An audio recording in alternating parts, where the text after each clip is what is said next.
This is TWiT.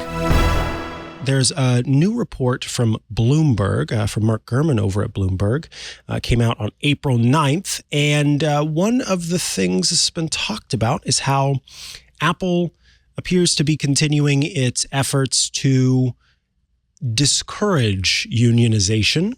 Even the phrasing is difficult here because of the way that these companies try to avoid doing what's against the law while still coming very close to doing what's against the law. According to Bloomberg's Mark Gurman, over the past 2 weeks, quote, managers at Apple's roughly 270 U.S. retail outlets held meetings with staff members to discuss the risks of unionization and provide a planned update on bargaining between the company and the first unionized store, which is in Maryland. Andy Ihnatko, I'm kicking things off with you. Yeah, this is Apple's on very dangerous ground, and they're not unique about this in tech. There is a there seems to be a moment here for labor in technology to unionize in a way that 10 years ago might have thought to be, well, why on earth would, gosh, we're so lucky to be working for Apple. We're so lucky to be working for Microsoft. Google is our dream jobs. Why would we need a union? And with the past 10 years, yeah, here's all the reasons why you want to have a union. And as usual, it's the lowest paid, most put upon employees, like Apple retail employees, that are at the sort of the forefront of this, because these are the people that are like, you know what, we really we want to hand inspect everything that our retail employees have on them before we let them leave the store at the end of their shift. But we're going to make them punch out before they do that and basically keep them at their workplace for another 20 minutes to a half an hour while they wait for, and like, no, you have to pay them if that's a requirement of their job, you have to pay them for that. And other things like that have caused a couple hundred Apple stores to really seriously discuss whether or not they want to unionize. And there's, as soon as the technology companies, they're not like hiring Pinkerton men to shoot into crowds anymore, but nonetheless, the motive, and let's not forget that actually used to happen, like in the early part of the 20th century, that it would be, hey, you're having a strike in front of it. Well, guess what? We're not going to simply like have meetings, have meetings during lunch hours and put things up in your break room. We are going to hire gangs of thugs to beat you up and or shoot you. To basically encourage you to not try to unionize against the benevolent owners of your company who, for God's sakes, they put a public library in your town. What else do you want? And so it gets really difficult because Apple certainly wants to make that not happen because it's inconvenient, as always, to have to have a workforce that is empowered to affect the company's ability to do business. That's a bad thing in the eyes of a corporation. It certainly is. They're certainly entitled to put together their side of, here's why we think that we can do better for you by negotiating with you directly instead of through a union. But nonetheless, they've also gotten into trouble by ignoring labor laws about employees feeling as though these are mandatory meetings in which we're forced to hear Apple's pitch about why they shouldn't unionize. And Apple does not have the excuse of, oh, well, geez, they can't do the Costanza defense. Like, oh, gosh, was that against American labor laws? We just thought that we were friendly buying them lunch at Panera and just having a talk friend to friend about this. Like, again, this is another one of those times where I have to haul out that phrase that a lot of people don't like. They're a $2 trillion company. They know better than this. And so they can't pretend that they don't know that this is intimidating tactics in the eyes of national labor laws. So, yeah, I think it's important for labor to have this ability to have this power. And I think it's very, very important for Apple to allow their employees to have these conversations amongst themselves and not interfere. If they do, then they become a very ordinary company, and we have no and the next time Tim Cook talks about wanting to change the world and being human focused, there's a reason for like members of the press at Apple Park to go and hope that the mics pick it up. You say they know better than to do this, and they're doing it. What is the message there? If they are very clearly doing the thing that they know better than to be doing? Is it that the company just feels powerful enough to make this? Is it that they're, as far as your take on it, obviously we don't know exactly why. Yeah. Is it that because other companies are doing it, then we feel this is right within the bounds of what's allowed?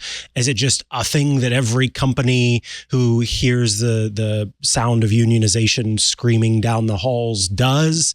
I mean, is it, why do we think that a company, a $2 trillion company that knows better, is still making this choice? Because it is so important from their point of view. Again, the ability to simply make an employment policy based on their own whims and not have to really factor in, well, how do the employees feel about this, without having to make the decision beyond how many of is this unfair enough that we won't be able to hire people anymore or retain people anymore? And if the answer is no, well, great. Guess what? You're going to be unpaid for a half an hour while we wait for someone to search your bags. Collective bargaining is a really, really powerful tool, and big companies are so encouraged to self-motivated to make that not happen, that not only are they willing to sort of bend laws or try to see if they can get away with bending laws, but there are entire huge industries of lawyers and consultants that once the sabers start getting rattled, you hire this sort of disaster company that will help you to put down a unionization moment. They are specialists in this sort of thing. So as soon as you see a company start to retain that kind of representation, you know that they're gloving up for what they hope won't be a bloody battle, but they're going to fight and try to make sure that they get to keep the status quo, because they created the status quo.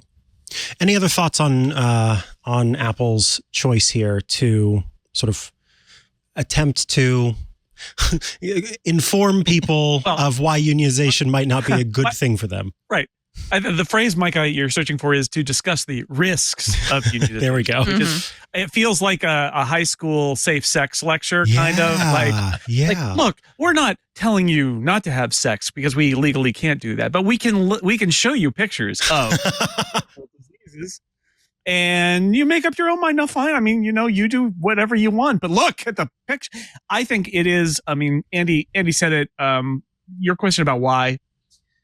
I feel like two parts of Apple's culture are happening here. One is they want to, it's their don't spend money if you don't have to. It's that Depression era ethos that Steve Jobs inculcated in the whole company when he came back and they almost went out of business. I think there is a let's not spend money. They don't think of it as we're a $2 billion company, right? They think of it as save every penny, even though they are, billions and billions of dollars in cash in the bank and all of that, right? Like, they just don't think that way. And the other thing is some combination of control and wanting to go their own way.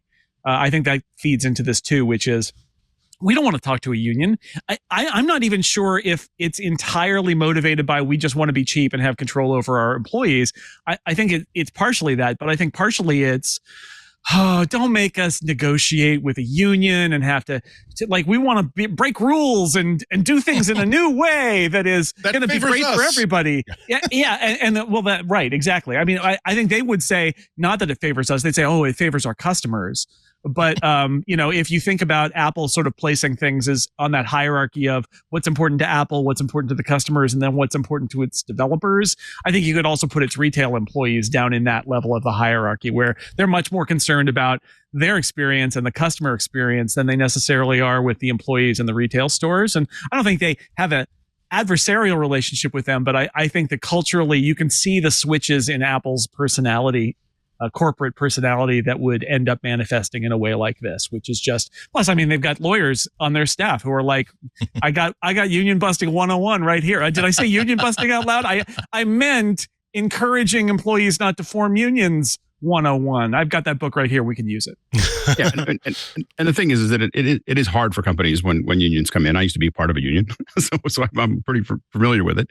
And the challenge really is for the companies is that if you really want to, unions will restrict your ability to let people go, and what that becomes problematic for is that they end up with employees they can't let go. And they have to kind of move them around, and they may not be. Again, Apple's going to look at it like it may not be supporting their customer service because they have somebody that would be too complicated to not have them be there anymore.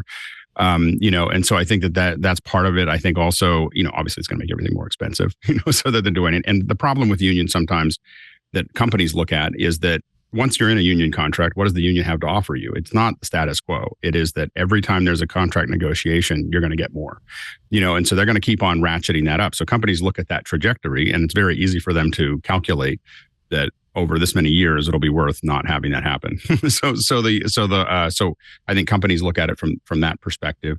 It's also not, unions are really good for folks in the middle and at the bottom of the employee group. They're not usually good for the top performers that are brought into that union, because usually that their ability to perform and excel tends to be retarded by the union, because you're not allowed to do a little extra. You're not allowed to do things like, for instance, if you're a union in any of these stores, a lot of people join. I know people that work at Apple Park, started at an Apple store, go into a union. If you're unionized, you'll never work at Apple Park.